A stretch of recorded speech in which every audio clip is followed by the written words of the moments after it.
दोस्तों अस्सलाम वालेकुम। आज हम कुंवर दिलशाद का कॉलम लेकर आए हैं वक्त का तकाज़ा। हमारी वीडियो को आखिर तक देखने के लिए दानी टीवी के चैनल को सब्सक्राइब करें। चेयरमैन तहरीक इंसाफ इमरान खान की मुबैना वीडियो ने ख़तरे की घंटी बजा दी है। उन्होंने कहा है कि इन्हें कुछ हुआ तो पाकिस्तानी अवाम इन्हें इंसाफ दिलवाएंगे। इतलात हैं कि उन्होंने अपनी मज़कूरा वीडियो लंदन में किसी जगह महफूज कर रखी है। माजी में झांके तो वज़ीर आज़म ज़ुल्फ़िकार अली भुट्टो के बाद उनकी साहबजादी ने सियासी क़यादत संभाल रखी थी और उनकी पुश्त पर मोहतरमा नुसरत भुट्टो जैसी कद आवर शख्सियत खड़ी थी, जिन्होंने लाखों पैरोकारों के हौसले बुलंद कर रखे और बेनज़ीर भुट्टो 2 मरतबा वज़ीर आज़म मुंतखब हो गईं। बेनज़ीर भुट्टो के कत्ल के बाद आसिफ अली ज़रदारी मर्द आहन बनकर सामने आए। यूसुफ रज़ा गिलानी को वज़ीर आज़म बनाया गया और आसिफ अली ज़रदारी ख़ुद सदर मुंतखब हो गए। सिंध में इनकी पार्टियां उस वक्त से इक़्तिदार में चली आ रही हैं। इसके बरअक्स इमरान खान की पार्टी में ऐसी कोई कद आवर शख्सियत नहीं कि खुदा न खास्ता कोई हादसा रोनुमा हुआ तो उनके नज़रिए और नस्बुल ऐन को लेकर आगे बढ़ सकें।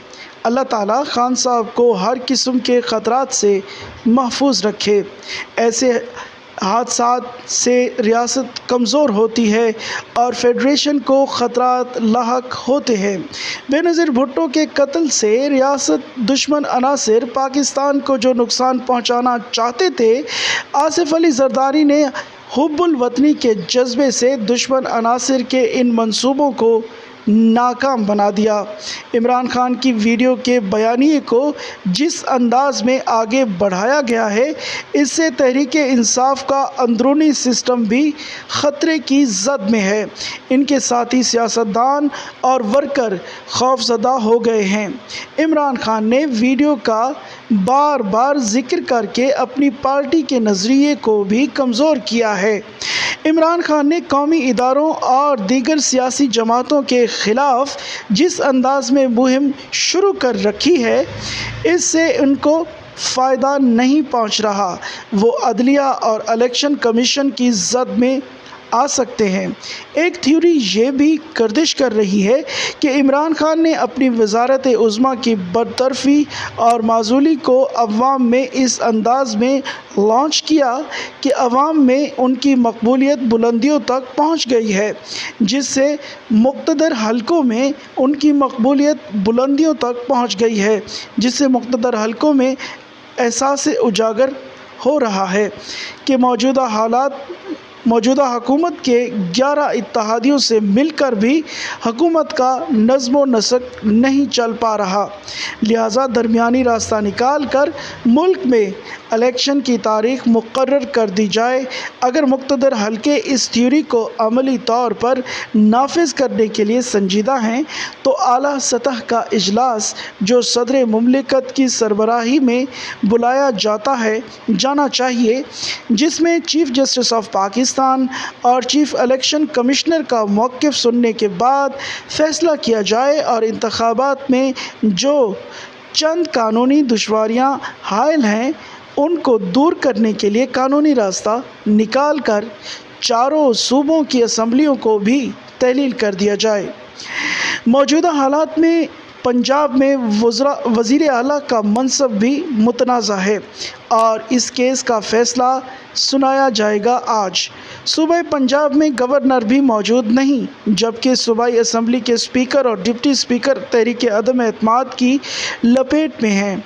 पंजाब में सूबाई काबीना ना होने की वजह से पंजाब की ब्यूरोक्रेसी मुँह ज़ोर हो चुकी है। हमज़ा शहबाज को इंतज़ामी अमूर का भी तजर्बा नहीं है। पंजाब के गवर्नर के लिए जो समरी वज़ीर आज़म ने सदर को भिजवाई है, इस पर सदर मुमलिकत ने अभी तक कोई फ़ैसला नहीं किया।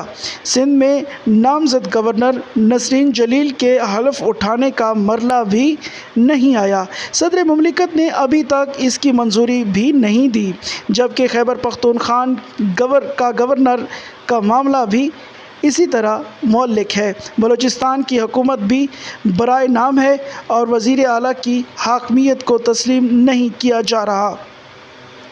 بلوچستان کے گورنر کی سمری بھی وزیر اعظم پاکستان نے صدر مملکت کو بھیج رکھی ہے۔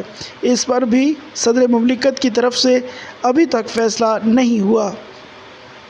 وفاقی حکومت بھی بے دستوں اور انتخابی اصلاحات کے بارے میں حکومت اور اپوزیشن غیر سنجیدہ دکھائی دے رہی ہے۔ اصولی طور پر موجودہ حالات میں انتخابی اصلاحات کی ضرورت نہیں ہے۔ الیکشن ایکٹ 2017 جامع حیثیت کی مکمل قانونی دستاویز ہے۔ اس میں مزید اصلاحات کی گنجائش نہیں ہے۔ اگر انتخابی اصلاحات کو آگے بڑھایا تو پھر الیکشن 2017 میں ہی ہو سکیں گے۔ انتخابی اصلاحات کے لیے جو قانون سازی ہوئی ہے، اس کے لیے قومی اسمبلی کا فورم قانونی طور پر کمزور ترین وکٹ پر کھڑا ہے۔ اپوزیشن کی غیر موجودگی میں انتخابی اصلاحات کے لیے قانون سازی یک طرفہ قرار دی جائے گی، جسے عمران خان تسلیم نہیں کریں گے اور سوسائٹی بھی تنقید کرے گی۔ ان حالات میں انتخابی اصلاحات بے معنی ہو کر رہ جائیں گے۔ وزیر اعظم شہباز شریف چونکہ 11 جماعتی اتحاد کے بل بوتے پر حکومت کر رہے ہیں، چنانچہ فیصلہ کرنے کی صلاحیت نہیں رکھتے۔ وزراء چونکہ مختلف پارٹیوں سے لیے گئے ہیں اور ان کے علیحدہ علیحدہ پارٹی منشور ہیں، ان حالات میں پاکستان معاشی طور پر دیوالیہ ہونے کے قریب پہنچ چکا ہے، جبکہ امریکہ پاکستان کے مخصوص حالات کو دیکھتے ہوئے عمران خان کی مقبولیت کا اندازہ لگانے کے بعد موجودہ حکومت سے دوری رکھے ہوئے ہے۔ ان حالات میں اندیشہ ہے کہ پاکستان میں سیاسی افراتفری سری لنکا کے طرز پر بڑھے گی۔ عمران خان کی کال پر اسلام آباد سے ملک کا سیاسی نظام زمین بوز ہو سکتا ہے۔ وفاقی حکومت میں سخت نہیں ہے کہ وہ اسلام آباد کی یلغار کو روک سکے۔ عوام کی اکثریت کو ایک طرف رکھے، حکومت کو ادراک ہونا چاہیے کہ لاکھوں سرکاری ملازمین بھی اس لانگ مارچ میں باہر آ جائیں گے۔